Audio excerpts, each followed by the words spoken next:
My name is Julian Mercer. I'm 29 years old, and exactly 2 hours ago, I sat in a high-back leather chair watching the final act of a family drama play out exactly as I had predicted. The air in the office smelled of espresso and expensive cardstock, a stark contrast to the toxicity leaking through the phone line. My mother, Eleanor, had just called my caterer to cancel my law school graduation party without telling me. She did this with the confidence of a woman who has never been told no in her life. What she didn't know was that the owner, Mr. Moretti, had the phone on speakerphone and I was sitting right across from him. This wasn't an accident. It was a sting operation. I had asked Mr. Moretti to meet me at his office, specifically at 10 a.m. sharp. I knew my mother's patterns better than I knew the rules of civil procedure. 10 a.m.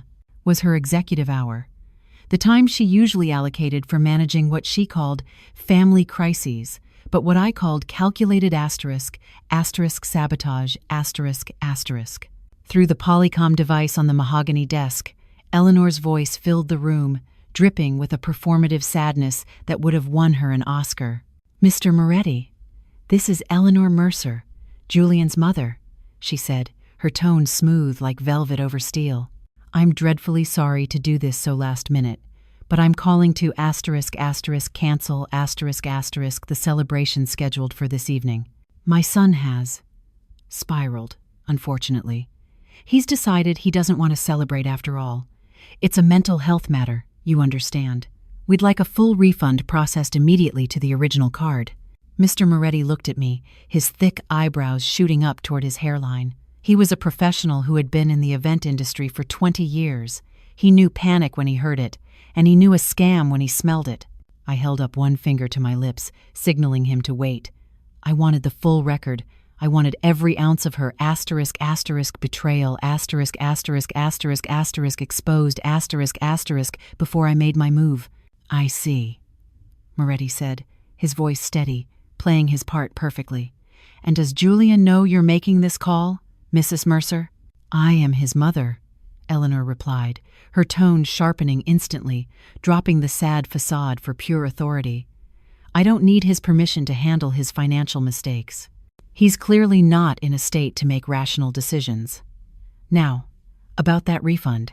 "Mrs. Mercer, I'm afraid there's been a significant misunderstanding," Moretti interrupted, leaning forward. "Julian is actually sitting in my office right now, reviewing the wine list. Would you like to speak with him?" The silence on the other end was heavy, physical. It lasted 5 full seconds. In that dead air, I could practically hear the gears grinding in my mother's head, the panic of a predator suddenly realizing they've walked into a cage.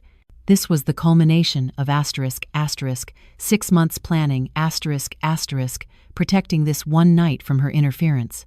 "That's impossible," she finally stammered, her composure fracturing. "Julian is at his apartment. I just spoke with his landlord." I leaned toward the speakerphone my heart hammering not with fear, but with the cold adrenaline of a courtroom cross-examination. "Hi, Mom." Surprise. Another pause. This one was shorter, as she frantically tried to recalibrate her reality. "Julian, honey, I can explain." She pivoted, her voice pitching up into that fake nurturing tone I loathed. "Your father and I were just trying to save you from embarrassment. Camilla told us how stressed you've been about the party, and we thought we'd help you make the hard decision. You thought you'd cancel my graduation party 6 hours before the doors open? I kept my voice level, almost pleasant. The party I paid for entirely with my own savings? The party celebrating my acceptance into Georgetown Law? "We're just concerned about you, sweetheart," she said, switching tactics again. "These elaborate celebrations, they're not really times you are they? Remember your college graduation? You said yourself you hated the spotlight. That was technically true. I had said that.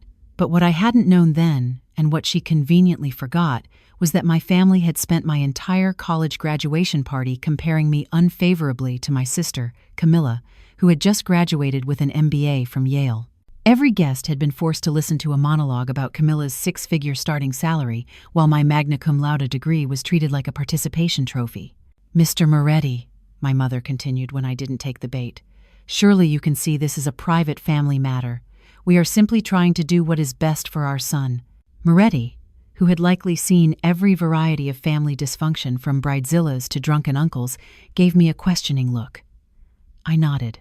"Mrs. Mercer," he said, his voice dropping into a professional baritone that brokered no argument. "Julian paid in full for this event weeks ago. The contract is non-refundable within 72 hours. Even if he wanted to cancel, which he clearly doesn't, I couldn't legally refund the money. It's standard industry practice." "That is ridiculous," my mother snapped, the polite mask fully shattering now. "What kind of business operates like that?" "The kind that buys ingredients and hires staff, Mrs. Mercer," Moretti replied coolly. "Fine," she hissed. "Then I suppose Julian can enjoy his party by himself. His father and I won't be attending. Neither will Camilla." "Actually, Mom," I said, leaning back in the leather chair, "I already knew you weren't coming."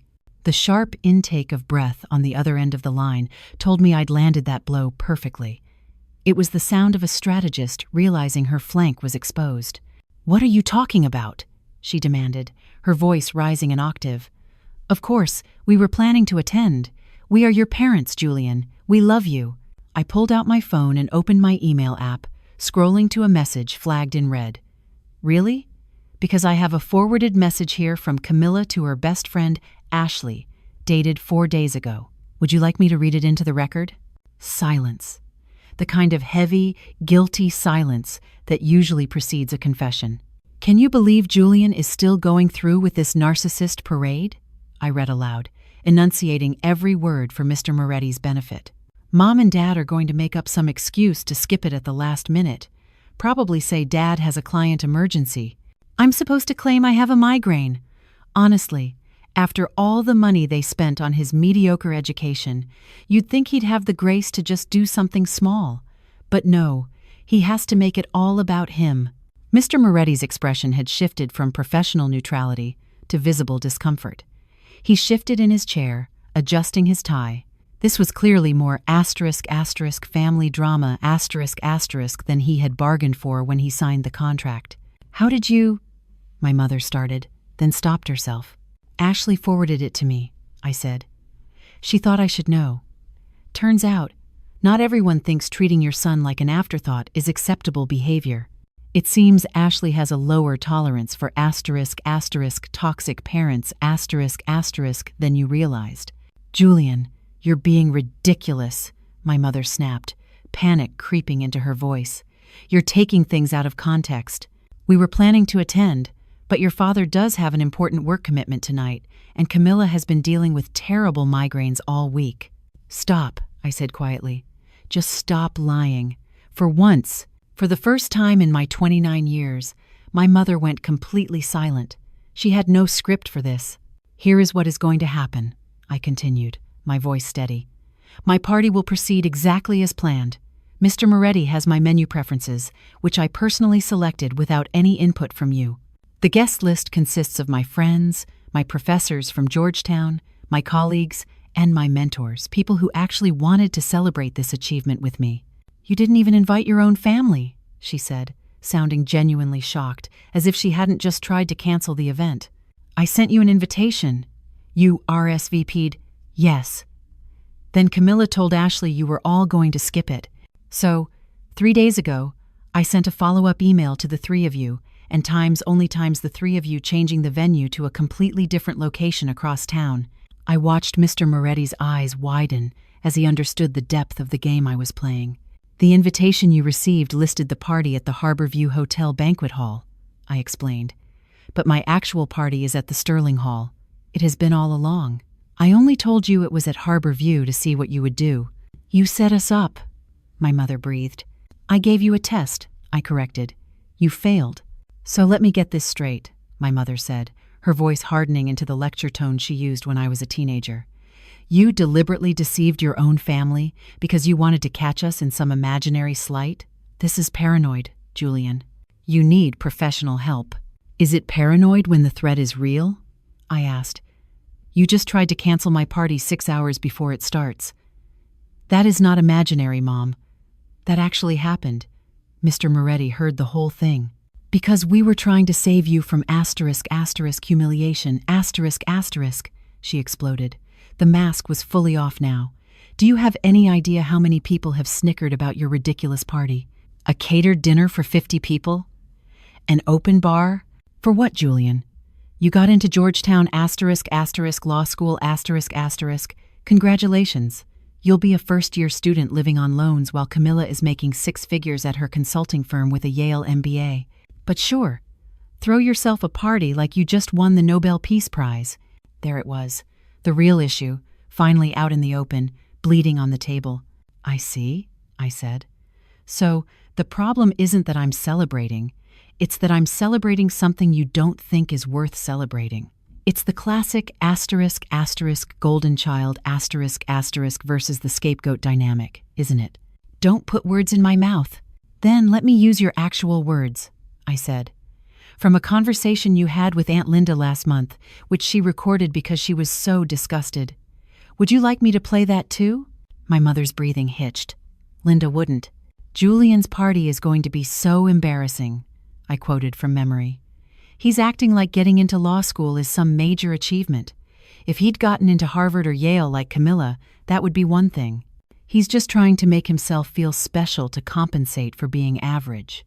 I never said average, my mother protested weakly. You did, actually.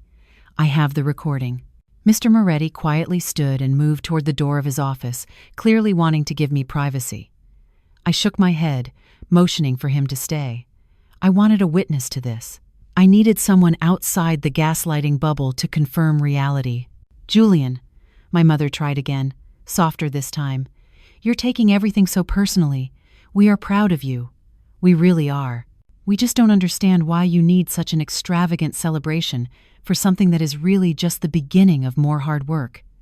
Law school, is going to be difficult, expensive. Are you sure you want to start it off by blowing $14,000 on a party? $14,500, I corrected.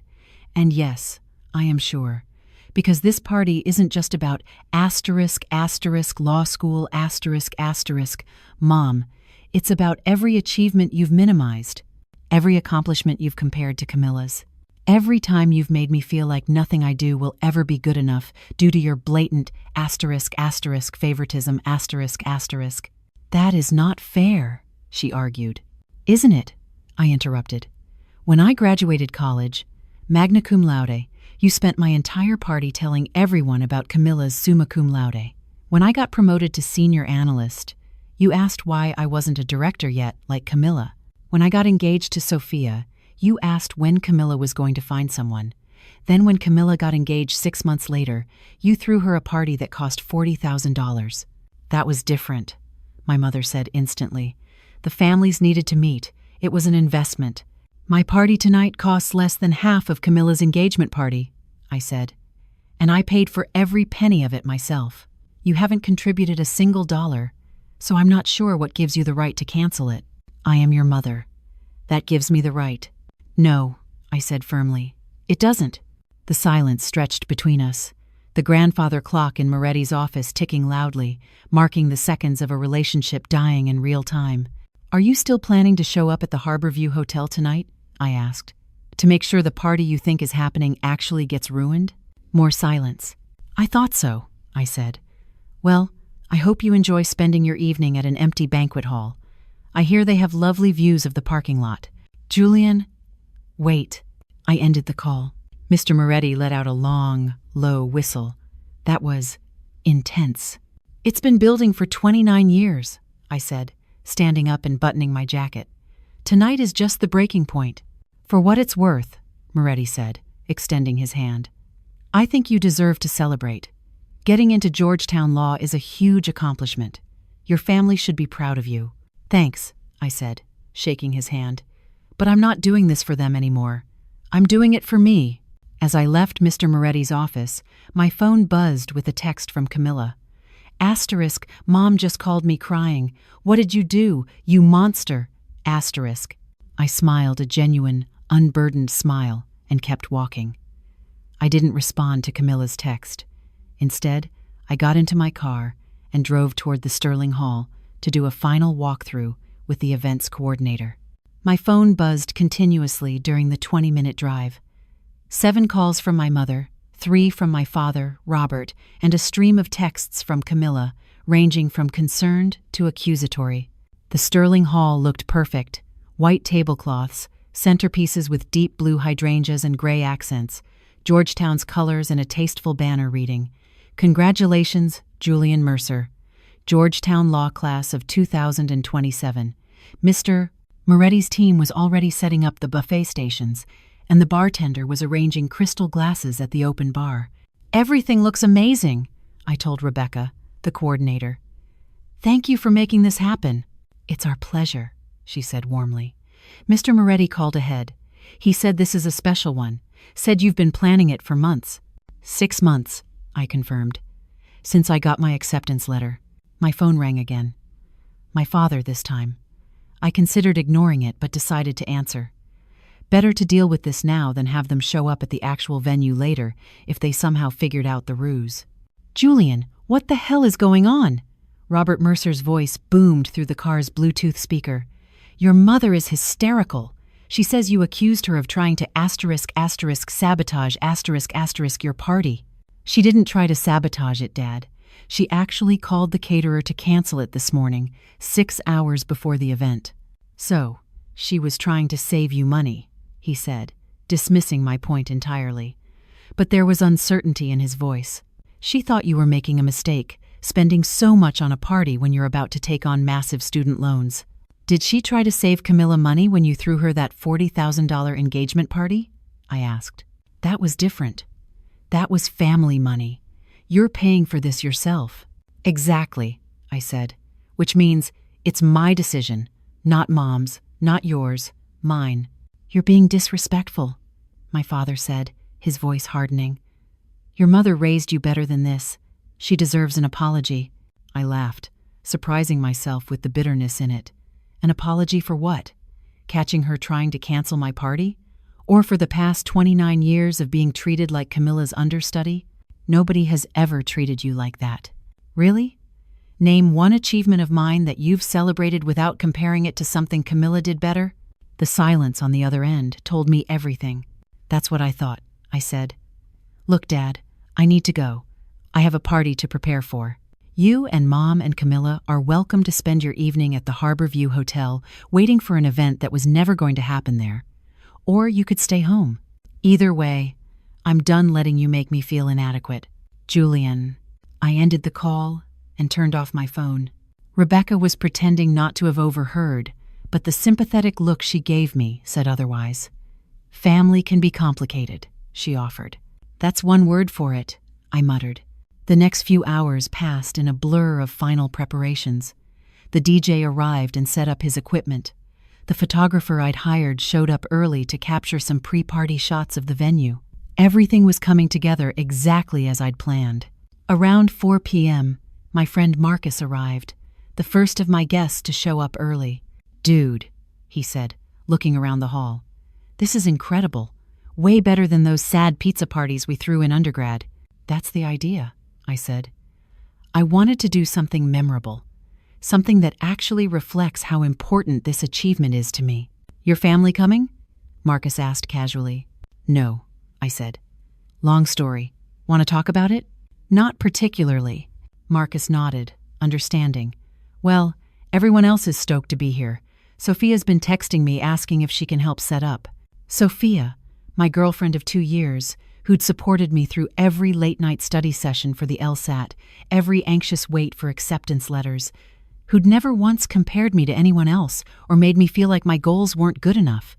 She's already done more than enough, I said. She helped me pick out everything from the menu to the decorations. By 6 p.m., the hall was filling with guests. My future classmates, professors from Georgetown who I'd connected with during orientation, colleagues from the consulting firm where I still worked, and friends from college, 50 people who genuinely wanted to celebrate with me. Professor Anderson from Georgetown's admissions office arrived with a gift bag. "Julian, I'm so glad you invited me. We don't often get to celebrate with our incoming students like this. Thank you for coming, Professor. It means a lot. Please, call me Diane. We're going to be seeing a lot of each other over the next 3 years." She lowered her voice. "I heard your family couldn't make it." Word traveled fast, apparently. Or maybe my relief was just that visible. "They had other commitments," I said diplomatically. Diane studied my face for a moment. "Well, their loss is our gain. I brought you a signed copy of Time's Getting to Maybe **, best **, law school **, exam prep book ever written. You'll thank me during finals." As she moved toward the buffet, Sophia appeared at my elbow. She looked stunning in a charcoal dress that matched the color scheme I'd chosen. "How are you holding up?" she asked quietly. "Better than expected," I said honestly. "Being here, seeing all these people who actually care, it helps." "Your mom called me," Sophia said carefully. "Twice. She wanted me to convince you to cancel the party and stop this nonsense." "What did you tell her?" "I told her I was proud of you and that she should be too." Sophia squeezed my hand. She didn't take it well. I'm sure she didn't. She said I was enabling your delusions of grandeur. Sophia's expression hardened.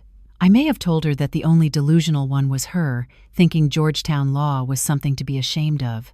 Despite everything, I smiled. "You didn't." "I absolutely did." Then she said I was a bad influence on you and that our relationship was toxic. She said what? Verbatim. Sophia pulled out her phone and showed me a text message from my mother. **, you're encouraging Julian's worst impulses. A good partner would help him see reason, not support this wasteful display. Your relationship is clearly toxic for him. **. I stared at the message, anger rising in my chest. She has no right. "Hey," Sophia said, putting her phone away and taking both my hands. "Don't let her ruin this night. She's not here. She doesn't get to have power over this moment. This is your night, Julian. Own it." She was right. I took a deep breath and looked around the room. Marcus was talking animatedly with some of my future classmates. Professor Anderson was laughing at something the DJ had said. The photographer was capturing candid shots of people enjoying the cocktail hour. This was exactly what I wanted. A celebration surrounded by people who supported me. At 7 p.m., Mr. Moretti signaled that dinner was ready. The buffet he'd prepared was spectacular.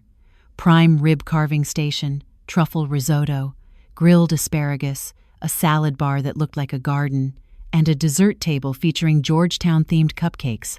I'd spared no expense, and it showed in every detail. As people filled their plates and found seats, the hum of conversation was warm and genuine, a sound I realized I hadn't associated with family gatherings in years. Marcus clinked his fork against his wine glass to get everyone's attention. "Before we eat," he announced, standing up, "I just want to say something about our guest of honor. I've known Julian since freshman year of undergrad, and I've watched him work harder than anyone I know to get where he is." The room quieted, 50 faces turning toward me with smiles that didn't feel forced or polite. While the rest of us were sleeping in and playing video games, Julian was in the library, Marcus continued. While we were nursing hangovers, he was studying for the LSAT. He earned this moment, and I'm proud to call him my friend.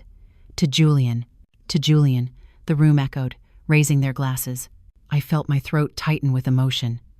When was the last time my family had toasted me without qualification, without comparison, without subtle jabs disguised as compliments? Never. The answer was never. Sophia stood next. "I also want to say something, if that's okay." I nodded, curious. "When Julian first told me he was applying to law schools, he was terrified," she said. "Not of the work. He's never been afraid of hard work. He was terrified that he wouldn't be good enough, that he'd apply and get rejected and prove right everyone who'd ever doubted him." She looked directly at me, her eyes shining. "But you did it, Julian. You got into an incredible school, and more importantly, you stopped letting other people's opinions define your worth. I'm so proud of you." The applause that followed was genuine and warm. Several people wiped their eyes. "Speech! Speech!" someone called out. I stood up, my mind racing. I hadn't prepared anything. I'd been so focused on the logistics of the party, on the defense strategy against my mother, that I hadn't thought about what I'd actually say to the people who mattered. "Thank you all for being here," I started, my voice a little shaky. 6 months ago, when I got my acceptance letter from Georgetown, the first thing I did was call my mom. I was so excited I could barely speak. And do you know what she said? The room went quiet. You could hear a pin drop. She said, "That's nice, honey. Did you hear that Camilla got promoted to senior consultant?" That was it. That was the entire conversation about my law school acceptance. I could see people exchanging uncomfortable glances. Marcus looked furious on my behalf. For a long time, I let that define how I felt about my achievement, I continued. If my own mother didn't think it was worth celebrating, maybe it wasn't. Maybe I was making too big a deal out of it. Maybe Georgetown wasn't good enough. I looked around at the faces of my friends, my mentors, my partner, but then I realized something. I said, "The people who matter, the people who actually know me and support me, they were excited. Asterisk. You times were excited. You were proud. You wanted to celebrate. So I decided to throw this party not because I need validation from people who will never give it, but because I deserve to celebrate my achievements with people who genuinely care." The applause was thunderous. It wasn't polite applause. It was an affirmation. "So, thank you," I said, raising my glass. "Thank you for seeing me, for supporting me, and for being here tonight. This means more to me than you know." As I sat down, my phone, which I'd turned back on to take photos, lit up with a notification, a text from an unknown number. I opened it and felt my stomach drop. It was a photo of my mother, father, and Camilla standing in the empty banquet hall at the Harborview Hotel. They were all dressed up, my mother in pearls, my father in his best suit, looking around the vacant room with confusion on their faces. The caption read, Asterisk. "We're here. Where are you?" Asterisk. They'd actually shown up to the fake location. They had gone to the decoy venue, expecting to find me there, waiting for their approval. A second text came through, this time from Camilla's number. Asterisk. "This isn't funny, Julian. Where is everyone? Did you cancel the party?" Asterisk. I showed Sophia the texts. Her eyes widened. "They really went to the Harborview?" she whispered. "Apparently. What are you going to do?" I thought about it for exactly 3 seconds. Then I typed back, Asterisk. "The party is at the Sterling Hall. It's been at the Sterling Hall all along, but don't bother coming. You're not on the guest list." Asterisk. I hit send and turned my phone off again. Sophia stared at me. Julian Mercer. That was ice cold. "Good," I said, picking up my fork. "I'm done being the warm, understanding one while they treat me like garbage." 20 minutes later, as people were finishing their main courses and the DJ was setting up for the first dance set, there was a commotion at the entrance. Rebecca hurried over to me, looking flustered. "Your family is here," she said quietly. "They're demanding to be let in." I told them they're not on the list, but they're insisting it's a mistake. I stood up, wiping my mouth with a napkin. "I'll handle it." Sophia grabbed my arm. "Want backup?" "No," I said. "I need to do this alone." At the entrance, my mother, father, and Camilla stood arguing with the door attendant I'd specifically hired for this purpose, a large man named Tony who looked like he could bench press a Buick. My mother's face was flushed with anger and embarrassment. My father looked uncomfortable in his suit, tugging at his collar. Camilla was scrolling through her phone, probably trying to text me again. "Julian!" my mother exclaimed when she saw me. "Thank God! This man won't let us in. Tell him who we are." "I know who you are," I said calmly, stepping between them and the double doors. "That's why you're not on the list." My mother's face went pale. "What?" "You're not invited," I said clearly. "This party is for people who actually support me. You don't qualify." "We are your parents," my father said, his voice tight. "Of course we support you." "Really? Is that why you tried to cancel my party this morning? Is that why you went to the Harborview Hotel planning to sabotage the event you thought was happening there? Camilla's head snapped up. We weren't going to sabotage anything. We just wanted to talk to you at the wrong venue. That's an interesting coincidence, I said dryly. Julian, please, my mother said, her voice breaking. Don't do this. Don't embarrass us like this. People can see us. Embarrass you? I repeated. How do you think I've felt for the past 29 years? Every achievement minimized, every success compared to Camilla. Every moment that should have been mine turned into a referendum on why I'm not good enough. That's not my father started. Yes, it is, I interrupted, and I'm done pretending it isn't. You made your choice this morning when you called Mr. Moretti. You chose not to support me, so I'm choosing not to include you. Through the doorway behind me, I could hear laughter and music from my party, my real celebration, with my real support system. You're going to regret this, my mother said, her voice cold again, the tears vanishing instantly. When you need us, we won't be there. I won't need you, I said simply. I have everything I need, and none of it came from you. I turned and walked back into my party, leaving them standing in the hallway. Tony, bless him, stood firm as they continued to protest behind me. The party continued without further interruption. My family left eventually. I didn't watch them go. Instead, I focused on the celebration, dancing with Sophia, laughing with Marcus, and accepting congratulations from people who genuinely meant them. Around 10 p.m., as the party was winding down, Professor Anderson pulled me aside. I hope you don't mind, she said, but I overheard what happened at the door earlier. I tensed. I'm sorry about that. I didn't mean to create a scene. Don't apologize, she interrupted. I wanted to tell you something. When I reviewed your application to Georgetown, do you know what stood out to me? I shook my head. Your personal statement, she said. You wrote about growing up in your sister's shadow and how it taught you that success isn't about being better than someone else. It's about being better than you were yesterday. That essay was the most honest, self-aware thing I read in the entire application cycle. Thank you, I managed. What you did tonight, setting boundaries, demanding respect that takes the same kind of self-awareness, she continued. Law school is going to be challenging. You'll face people who try to make you feel inadequate, professors who seem impossible to please, competitions you might not win. But if you can stand up to your own family, you can handle anything Georgetown throws at you. Her words settled something in my chest that had been unsettled since my confrontation at the door. The party ended just after 11 p.m. As guests left, nearly everyone stopped to thank me and congratulate me again. Several people mentioned they'd noticed the tension at the door and respected how I'd handled it. Marcus was one of the last to leave. That was the best party I've been to in years, he said, hugging me. And I'm not just saying that because of the open bar. Thanks for the toast earlier. It meant a lot. I meant every word, I said. He paused. Your family really screwed up, man. But their loss. You're going to kill it at Georgetown. After everyone left, I helped Mr. Moretti's team clean up.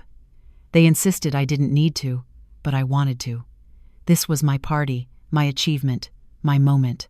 I wanted to be part of every aspect of it. Quite an evening, Mr. Moretti said as we stacked chairs. Not your typical graduation party. No, I agreed, but exactly what I needed. As I drove home with Sophia later, she asked the question I'd been avoiding all night. Do you think you'll regret it? Turning them away? No, I said immediately.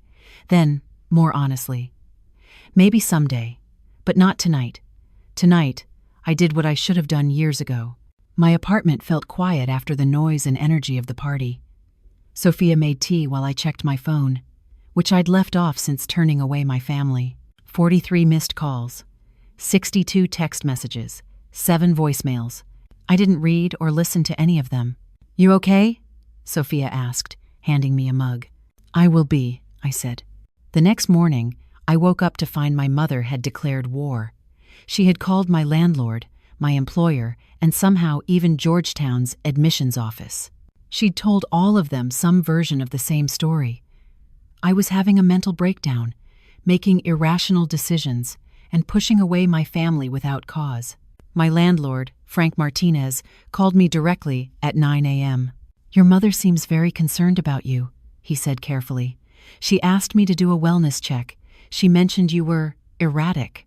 "I'm fine, Frank," I assured him, rubbing sleep from my eyes. "I'm not having a breakdown. I just had a disagreement with my family." "Did she mention anything specific?" "She mentioned something about you spending your savings recklessly on a party," Frank said, "and that you might not be able to make rent next month." I sighed. "I threw a graduation party. It was budgeted for. My rent is on autopay, Frank. You've never had an issue with my payments in 3 years." Frank was quiet for a moment. "Okay, that's what I needed to know. I'll let her know I checked, and you're doing fine." My employer, the consulting firm where I worked, was less understanding. My boss, Karen Phillips, called me into her office Monday morning, looking concerned. "Julian, I received a disturbing call from your mother over the weekend," she said. "She suggested you might be struggling with some personal issues that could affect your work performance. Something about substance abuse?" I felt my face flush with anger. "That is absolutely not true. I've had perfect attendance and my performance reviews have been excellent." "I know that," Karen said gently, "which is why I'm confused. She seemed to think you were about to make some rash decisions, something about quitting abruptly." "I'm starting at Georgetown in the fall," I explained. "I've been planning to transition to part-time work here, which we already discussed.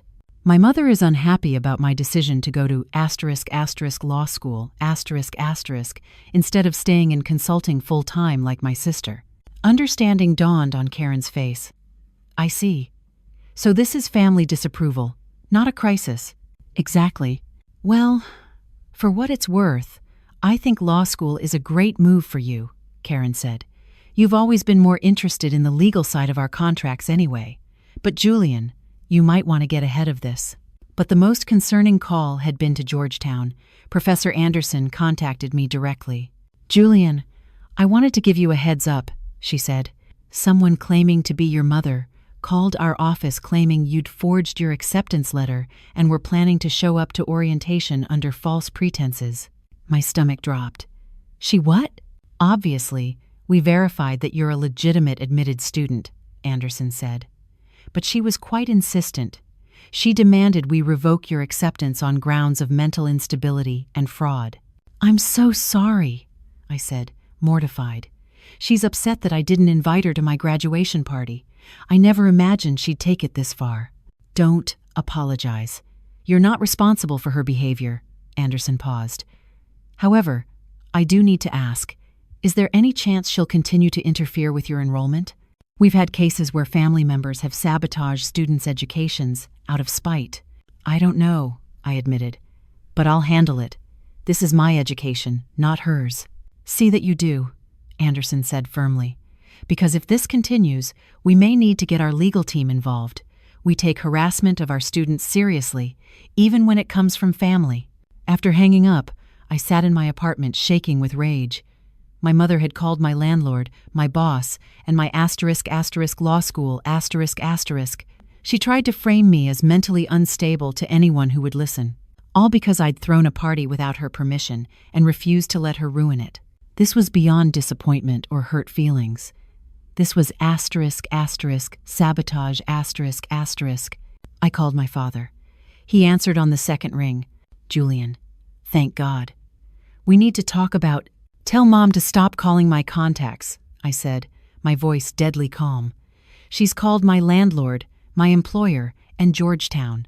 If she makes one more call trying to sabotage my life, I'm getting a restraining order." "A restraining order?" my father sputtered. "Against your own mother? Have you lost your mind?" "No, but she apparently has. She told Georgetown I forged my acceptance letter. She told my boss I'm on drugs. She's trying to destroy my reputation because I threw a party she didn't approve of."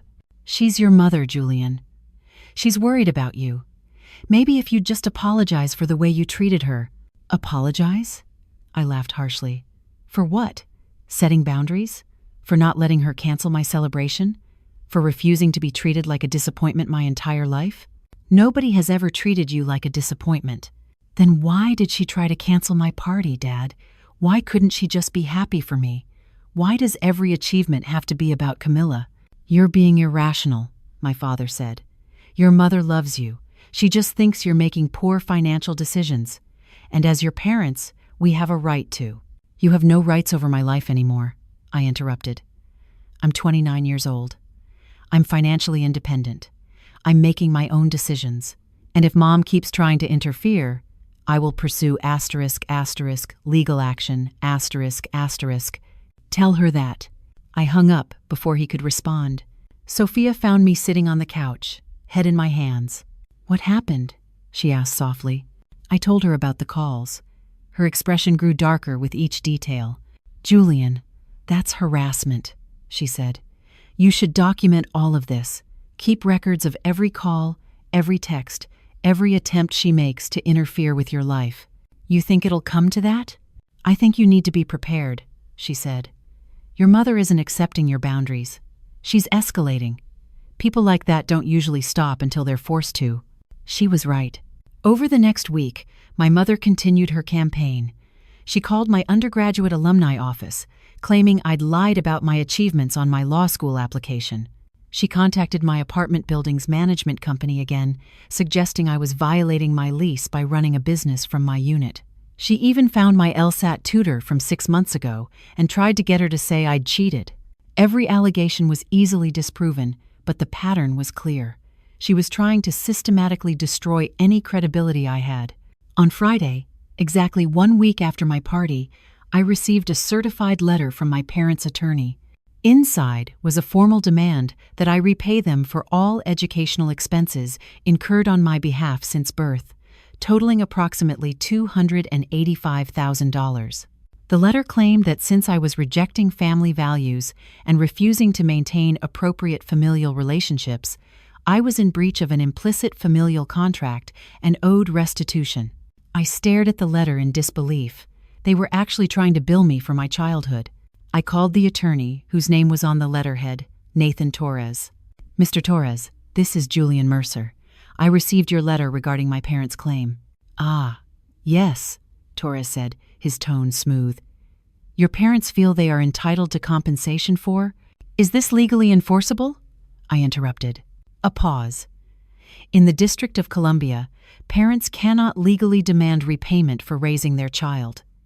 However, your parents feel morally, so it's not legally enforceable. No, Torres admitted, his voice dropping slightly. But your parents wanted to put their feelings in writing, and they asked me to draft a formal letter expressing their position. I see. And did you explain to them that this letter has no legal standing and could actually be considered ***harassment ***? Another pause, longer this time. I advised them that the claim would be difficult to pursue legally. They insisted on sending the letter anyway. Then consider this my response, I said. If I receive any further communication from your office on behalf of my parents, I'll be filing a complaint with the D.C. bar for participating in targeted harassment. I'm sure they'll be very interested in why you sent a legally baseless demand letter designed to intimidate your client's son. Now, wait, I hung up. Sophia had been listening to the whole conversation. $285,000? She asked incredulously. Apparently, I'm expensive, I said, tossing the letter aside. They even itemized it. $60,000 for private school tuition, $50,000 for college expenses, $12,000 for braces, $8,000 for summer camps. They literally added up every penny they spent on me from birth to age 18 and decided I owe them payback. That's insane. That's desperation, I corrected. They're running out of ways to hurt me, so they're trying financial intimidation. But I was done being intimidated. The next morning, I sat down at my laptop and opened a new document. For 3 hours, I typed every instance of ***, favoritism, ***, I could remember, every comparison to Camilla, every achievement of mine that had been minimized or ignored, every time my mother had criticized my choices while praising my sister's identical ones. When I finished, I had a 20-page document detailing 29 years of systematic emotional neglect and manipulation. Then I sent it to every member of my extended family. My Aunt Linda, who had recorded my mother's conversation. My Uncle Christopher, my father's brother, who had always been kind to me, my cousins, my grandparents, everyone who had ever witnessed my family's dynamics. The subject line read, Asterisk, why I don't have a relationship with my parents. Asterisk. Within an hour, my phone started ringing. Aunt Linda called first. Julian, I just read your email, she said, her voice thick with emotion. I had no idea it was this bad. I mean, I knew your mother favored Camilla, but I didn't realize. Nobody did, I said, because I never said anything. I was the easy kid, the one who didn't make waves. But I'm done being easy. Good, Linda said fiercely. Your mother has been getting away with this behavior for far too long. Someone needed to call her out. Uncle Christopher called next. Your email explained a lot, he said. I always wondered why you seemed so withdrawn at family gatherings. Now I understand. I just wanted everyone to know the truth, I said, before Mom spins this as me being unstable or ungrateful. Oh, she's already tried, Christopher said darkly. She called me yesterday, claiming you were having some kind of breakdown. I told her I didn't believe it. Now I'm glad I trusted my instincts. But the most important call came from my grandmother, my father's mother, Margaret Mercer. Julian, dear, I need you to come see me, she said, today, if possible. Grandma Margaret lived in a senior community in Chevy Chase, about 40 minutes from my apartment. I drove there immediately. She met me at the door of her cottage, a tiny woman with steel gray hair and sharp blue eyes that missed nothing. Sit, she commanded, gesturing to her couch. Tell me everything. So I did. For 90 minutes, I poured out the whole story. The party, the attempted cancellation, the confrontation, the escalating harassment from my mother, the bill for my childhood.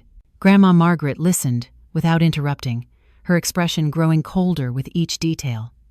When I finished, she was quiet for a long moment. I failed you, she finally said. I blinked. What? I knew your mother favored Camilla, she said. I saw it happening, and I didn't stop it. I told myself it wasn't my place to interfere with how Eleanor raised her children. I was wrong, Grandma said. This isn't your fault. Let me finish, she said firmly. Your grandfather and I set up educational trusts for both you and Camilla when you were born. $80,000 each, meant to be used for college expenses. I nodded. I knew about the trust. My parents had told me it was depleted due to market crashes when I started college. What you don't know, Grandma Margaret continued, is that your parents asked for early distribution of both trusts when Camilla started at Yale. My stomach sank. Both trusts? They used your *** trust fund, ***, to pay for Camilla's education, Grandma Margaret said flatly. They said they needed the money to send her to Yale without loans. Then when it came time for you to go to college, they told you the trust was gone and you'd need to take out loans. I sat back, stunned. They *** stole money *** from me? My college fund? Technically, as your guardians, they had legal authority to redirect the funds, she said. But morally? Yes, they stole from you to give to Camilla. Does Camilla know? I doubt it. Your parents probably told her the trust covered her tuition, which it did. They just didn't mention whose trust. I thought about all the times my parents had criticized my student loan debt. The subtle jabs about being more financially responsible. The comparisons to Camilla, who had graduated debt-free. She had graduated debt-free because she had used my money. Why are you telling me this now? I asked. Because you need to understand that this pattern has been going on longer than you realize, Grandma Margaret said. Your mother has been prioritizing Camilla over you since before you could even speak. It's not your fault. It's not something you caused. And it's not something you can fix by being more successful or more agreeable. She reached over and took my hand. You did the right thing setting those boundaries, standing up to them. I'm proud of you, even if your parents aren't. Thank you, I managed, my voice rough. Now, Grandma Margaret said briskly, about this harassment campaign your mother is running. I'm handling it. Grandma, you don't have to. Yes, I do. You're my grandson, and you deserve better than this. Besides, she added with a grim smile. Your mother has always been terrified of me. It's time I reminded her why. Over the next week, Grandma Margaret's attorney sent formal cease and desist letters to both my parents, warning them that any further attempts to contact my employer, landlord, school, or other professional contacts would result in legal action, for harassment and defamation. The letters also included a demand that they cease all public disparagement of my character. My mother's response was to call a family meeting at their house, inviting everyone in the extended family except me. Aunt Linda texted me about it. Your mom is trying to turn everyone against you. She's telling people you've become cruel and vindictive. Just wanted you to know. I wasn't surprised, but I also wasn't worried, because the night before the family meeting, I received an email from my father that changed everything. The subject line was blank. The body of the email contained only a forwarded message chain. The original message was from my mother to Camilla. Sent the morning of my graduation party.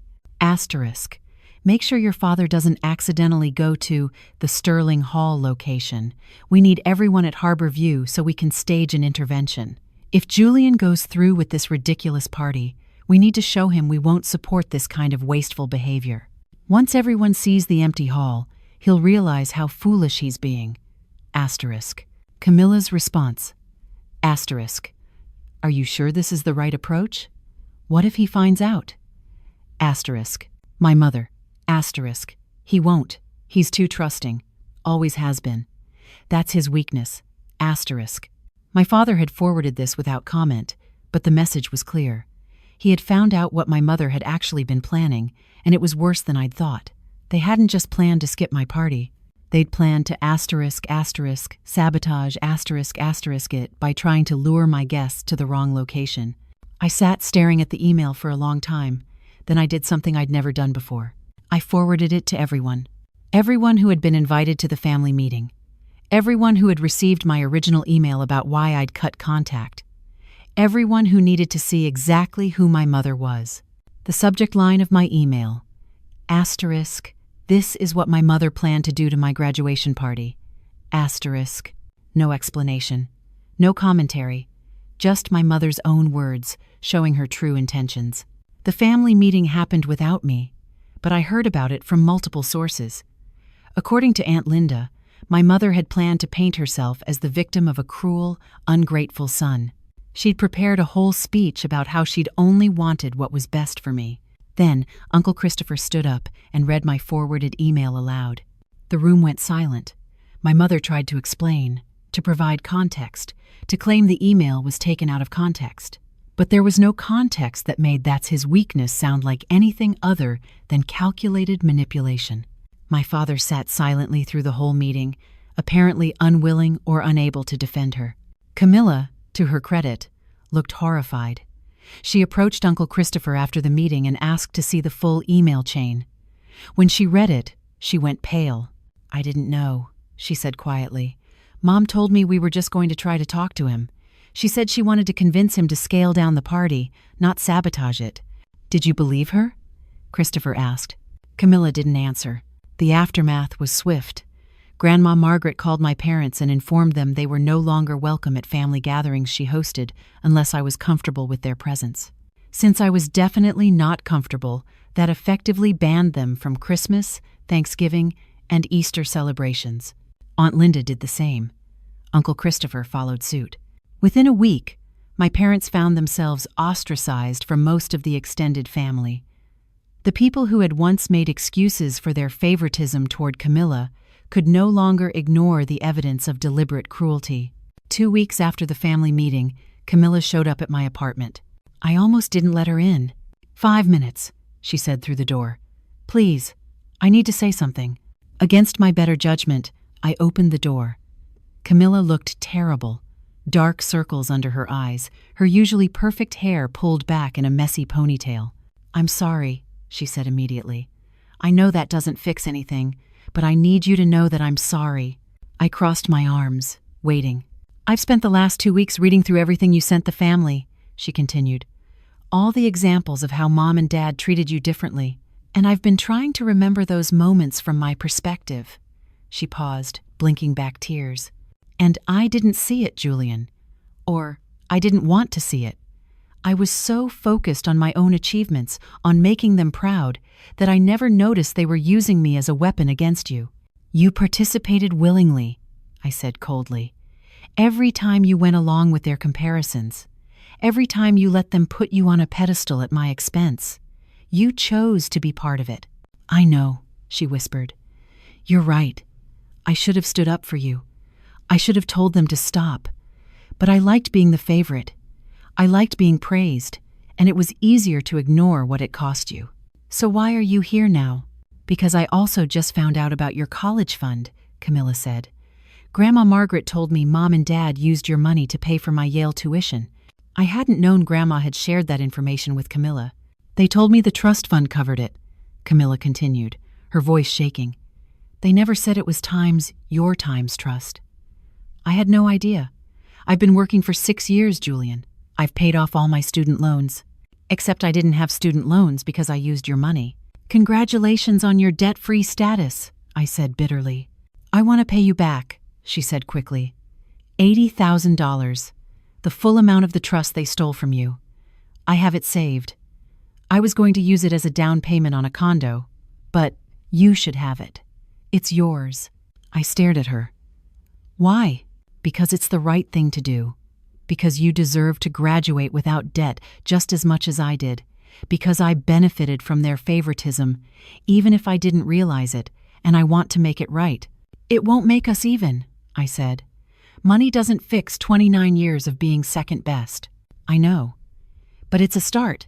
She pulled out her phone and showed me her banking app. "I can transfer it right now if you give me your account information, or I can write you a check, however you want it."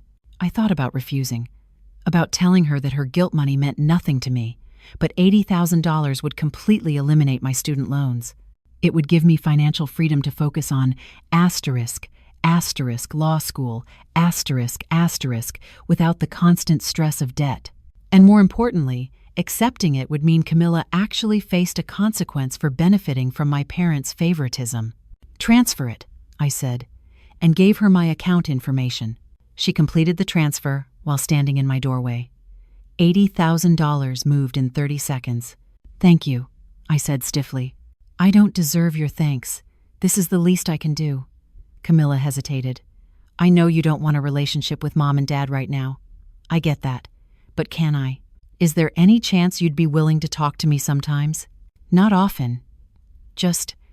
I don't want to lose my brother completely."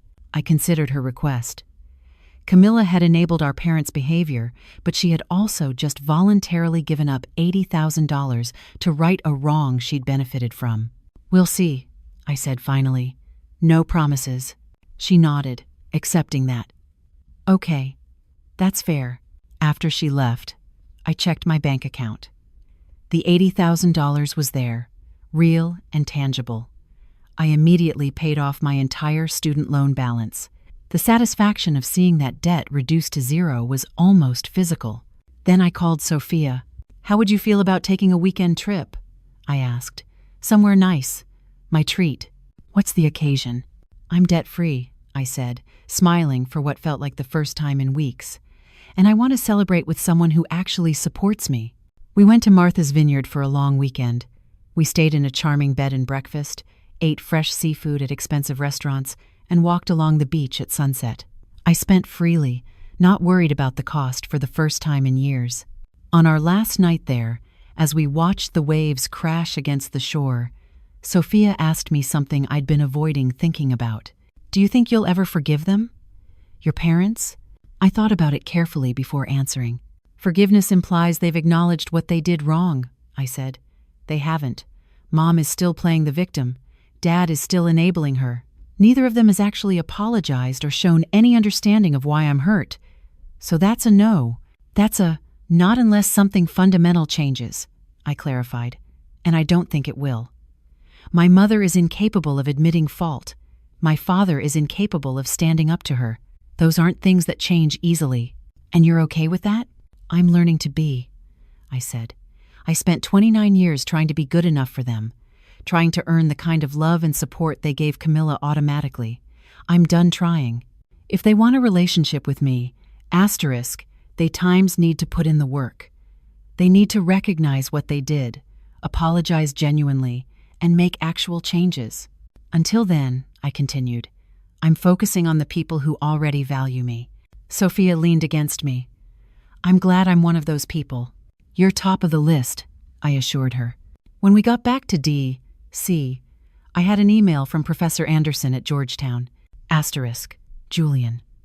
I wanted to let you know that your mother called our office again yesterday.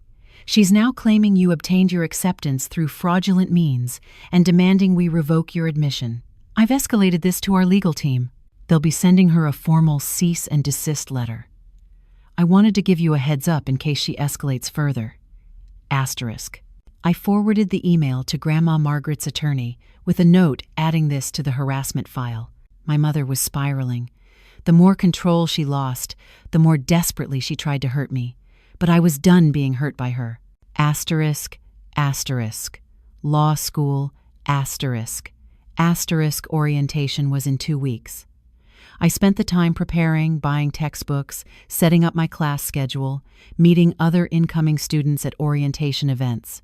My mother made one final attempt to sabotage me. She somehow got the number for one of my future professors and called to warn him that I was emotionally unstable and potentially dangerous. The professor, a man named Gerald Sampson who taught criminal law, called me directly. Mr. Mercer, I received a concerning phone call about you from someone claiming to be your mother. I can explain. No need, Professor Sampson interrupted. I called Dean Anderson to verify the claims. She filled me in on your situation. I'm calling to let you know that if your mother contacts me again, I'll be filing a formal complaint with campus security. Thank you, Professor. One more thing, he added. The fact that you're dealing with family harassment and still managing to prepare for law school tells me you're exactly the kind of resilient student we want at Georgetown. I look forward to having you in my class. When I told Grandma Margaret about this latest attempt, she made a decision. I'm cutting your parents out of my will, she announced. Everything goes to you, Camilla, and your Uncle Christopher. Grandma, you don't have to. Yes, I do. Your mother has burned every bridge. She's alienated most of the family, harassed your school, tried to sabotage your career. She doesn't deserve to benefit from my estate. What did Dad say? I haven't told him yet. I'll inform them both after the will is updated. But I wanted you to know first. 2 days before law school orientation, my parents showed up at my apartment building. The doorman called me. Mr. Mercer, there are 2 people here claiming to be your parents. They don't have your authorization to enter.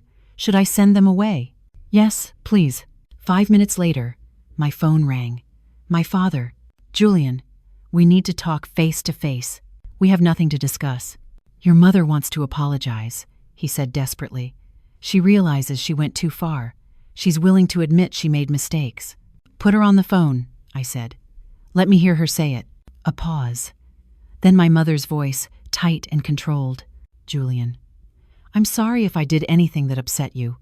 I was only trying to protect you from making poor decisions, but I can see now that my methods were perhaps too harsh. Sorry if I did anything, I repeated. That's not an apology, Mom. That's you apologizing for my feelings, not your actions. What do you want me to say? She snapped, her careful control breaking. That I was a terrible mother? That everything I did was wrong? I won't do that because it's not true. I made decisions I thought were best for you, and I'm sorry you're too immature to understand that. There it is, I said quietly. Your real feelings. You're not sorry for what you did. You're sorry I didn't accept it gracefully. Julian, please, my father started. I'm starting law school in 2 days, I said. I'm building a life I'm proud of, surrounded by people who actually support me. You're not part of that life. Stop trying to force your way into it. I hung up. They didn't try to contact me again after that. Law school started, and I threw myself into it. The work was challenging, exactly as difficult as everyone said it would be. But I thrived. I made study groups with classmates, impressed my professors with my analysis, and found genuine excitement in the material. Professor Sampson's criminal law class became my favorite. After the first month, he asked me to stay after class. "You're doing excellent work, Mercer," he said. "Have you thought about what area of law you want to practice?" "Family law," I said without hesitation. "I want to help people navigate difficult family situations. Divorces, custody battles, protection orders." "Because of your own experiences?" he asked gently. "Because I understand what it's like when family becomes toxic," I said. "And I want to help other people set boundaries and protect themselves." He nodded thoughtfully. "We have a family law clinic that partners with local domestic violence shelters. If you're interested, I can get you an interview for next semester." I took the position. By my second semester, I was helping real people file restraining orders against abusive family members, navigate contentious divorces, and establish custody arrangements that prioritize children's safety over parents' egos.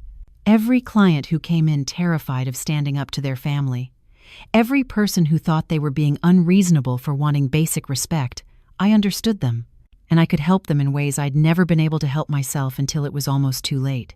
6 months into law school, during Christmas break, Camilla texted me, "Mom and Dad are asking about you. They want to know if you'd be willing to have dinner with them." Asterisk. I thought about it for exactly 10 seconds before responding. "No." Asterisk. "They really do regret how things went." Asterisk. Camilla wrote back. Asterisk. "Dad especially. He knows Mom went too far." Asterisk. Asterisk.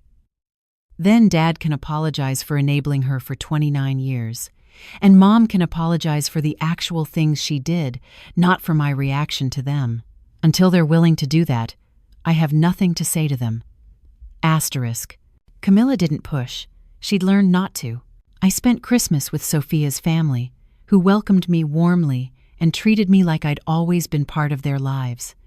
Her mother made sure to ask about my law school classes. Her father wanted to know about my career plans.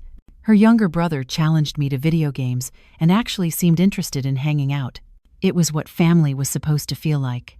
On New Year's Eve, as Sophia and I watched fireworks over the Potomac River, she asked me if I was happy. "Yes," I said, and meant it completely. My parents had tried to cancel my celebration. They'd tried to sabotage my education. They'd tried to destroy my reputation and my opportunities. They'd failed. I had a law degree in progress, a career path I was passionate about, meaningful relationships, and a self-respect I'd never had when I was trying to earn their approval. Most importantly, I had peace. The constant anxiety of wondering if I was good enough, the endless comparisons to Camilla, the feeling that nothing I did would ever matter, all of it was gone. My mother had taught me that blood doesn't guarantee love, and that sometimes the healthiest thing you can do is walk away from people who hurt you, even if they're family. It was the most valuable lesson she'd ever given me, even if she hadn't meant to teach it. 3 years later, I graduated from Georgetown Law. Grandma Margaret sat in the front row. Sophia was beside her. Aunt Linda, Uncle Christopher, and even Camilla were there. My parents were not. I hadn't invited them. They hadn't asked to come. After the ceremony, as I posed for photos with people who'd actually supported me through law school, I saw my mother across the courtyard. She must have found out about the ceremony somehow and shown up uninvited. She stood alone, watching from a distance, looking older and smaller than I remembered. Our eyes met briefly. I turned away and took another photo with my grandmother, laughing at something she'd said. When I looked back, my mother was gone. I felt nothing. No satisfaction, no sadness, no anger, just indifference. And that, I realized, was the truest form of freedom. Asterisk, asterisk, karma, asterisk, asterisk, had finally come full circle.